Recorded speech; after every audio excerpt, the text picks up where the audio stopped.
Underground Garage is one of those games that immediately makes a promise, kinda just by existing. If you've ever played Car Mechanic Simulator and thought, man, I wish I could actually drive these cars somewhere meaningful, or if you've played an old school Need for Speed and thought, man, I wish the cars felt like machines instead of stat sheets, then Underground Garage feels like it was built specifically to scratch that itch. This is a game that dares to ask, what if we merged the obsessive mechanical detail of Car Mechanic Sim with street racing, progression, and an open world, like from Need for Speed? And honestly, that concept alone is powerful enough that a lot of players, including myself, want this game to succeed. But wanting something to succeed, and something actually succeeding, well, those are two very different things.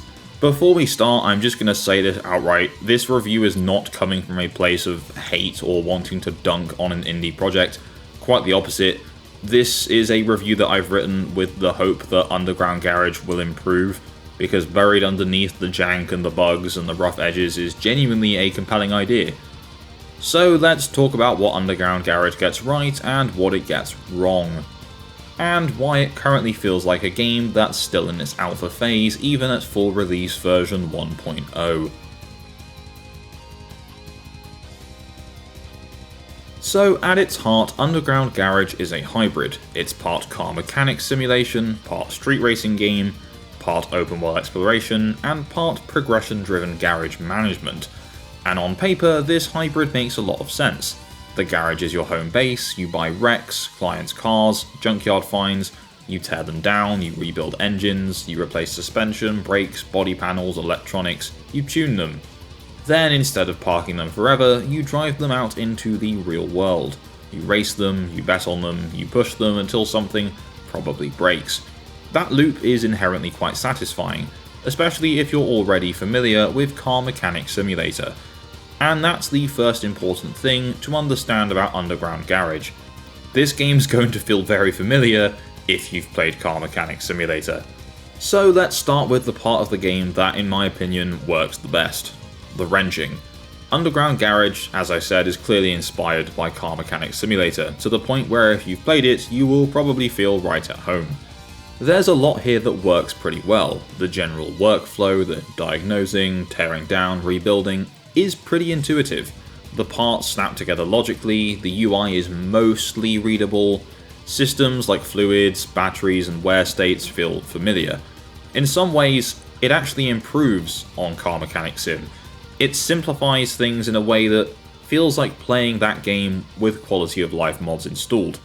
For example, some components install as grouped assemblies rather than individual microparts, certain animations can be skipped, and some repetitive tasks are streamlined, which makes this part of the game less tedious, especially if you're doing a full rebuild.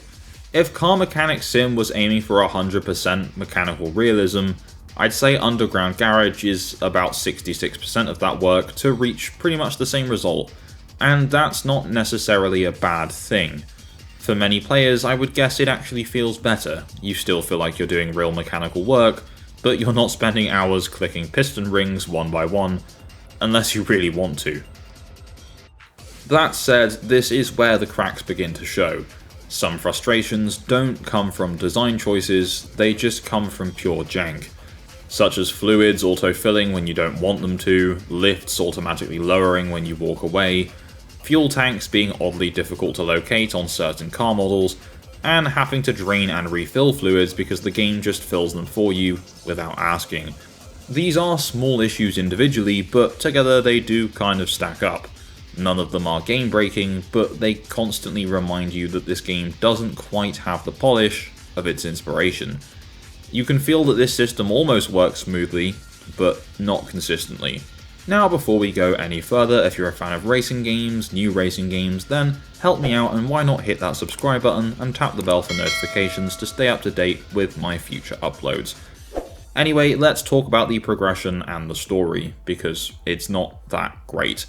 Underground Garage technically has a story. There's a main campaign about rebuilding a destroyed garage and navigating an underground tuning and racing scene, but using the word story seems a little bit generous.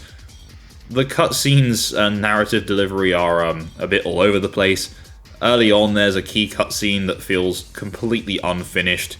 It feels like it cuts off way too early, fails to properly explain what's happening, and just like doesn't convey the stakes at all.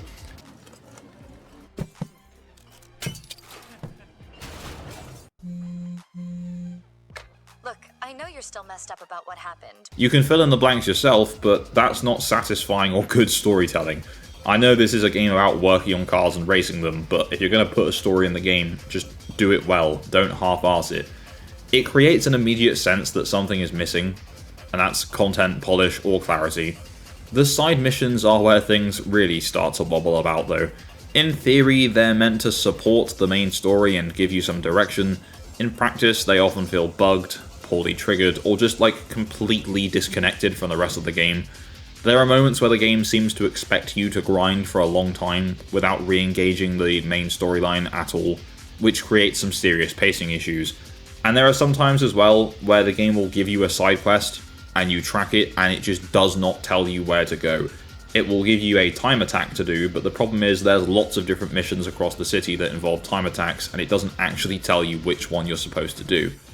So you're just kind of left wondering, did I miss something? Is the story bugged? Or is this just intentional padding?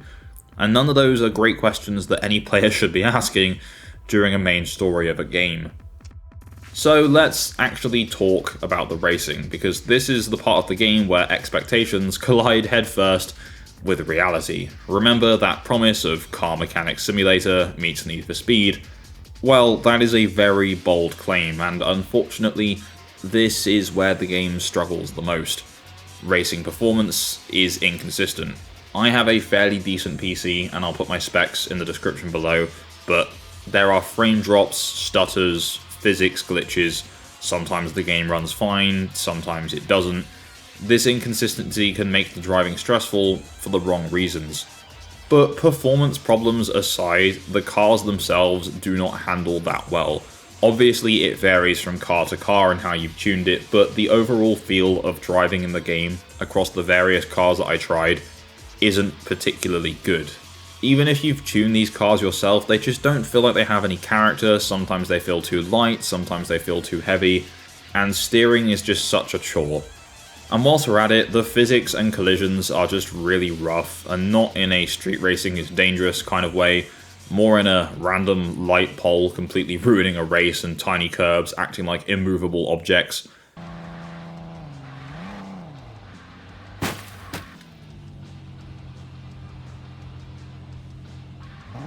You can do everything right and still lose or crash because you clipped a curb that, in reality in an arcade racing game wouldn't have mattered. That's not difficulty, that's just stupid unpredictability.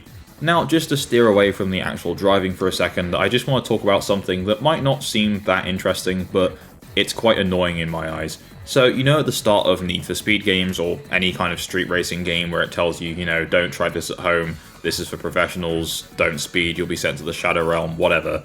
Well, it does it here, but it's a cutscene with a character from the game, but it's all AI generated. For illegal street races. Fast, dangerous, and on the edge. But in real life, safety always comes first. The voice acting and everything, it's just really awkward, and it would have just been so much better just as a black screen saying, don't try this at home, kids. It just makes the game feel so much tackier than it needs to be. And yeah, across the board, this game does feature AI voice acting. It uses AI for localization, in-game cutscenes, artworks, and marketing materials for the game, which, to me at least, isn't a great look. So yeah, the main problem with Underground Garage, aside from it feeling quite disconnected, is it's just really janky and buggy. There's just a lot of that weird stuff going on in this game. The movement feels off when you're not in the car, the movement feels off when you are in the car. Sometimes the camera angle locks at a specific part of the car when you're in the mechanic mode and you can't get out of it, so you have to leave the mode to go back into it and then the whole thing resets. There's just a lot of unnecessary jank, invisible walls that you can't walk past, just a lot of stupid things that just does not feel like this is a complete 1.0 release of a game. And here's the thing, obviously this game is not a AAA game, it's not published at a premium price point, and it doesn't have the resources of evil mega corporations like EA or Ubisoft.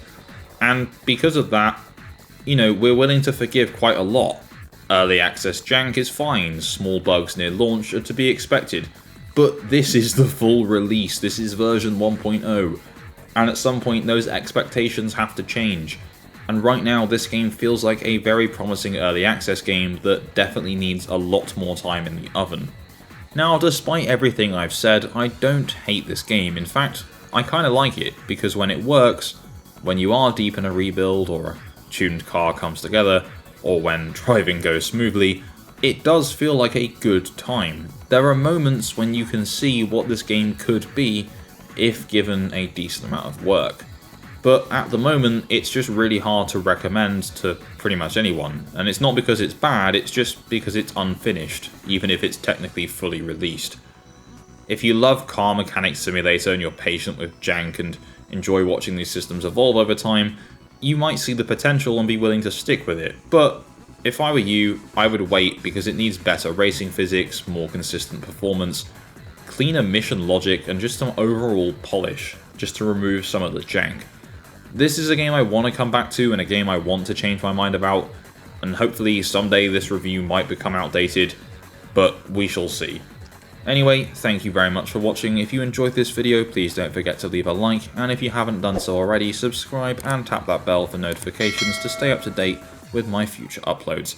A massive shout out to my Patreon subscribers for the continued support, and all I really have left to say is thanks, and bye bye.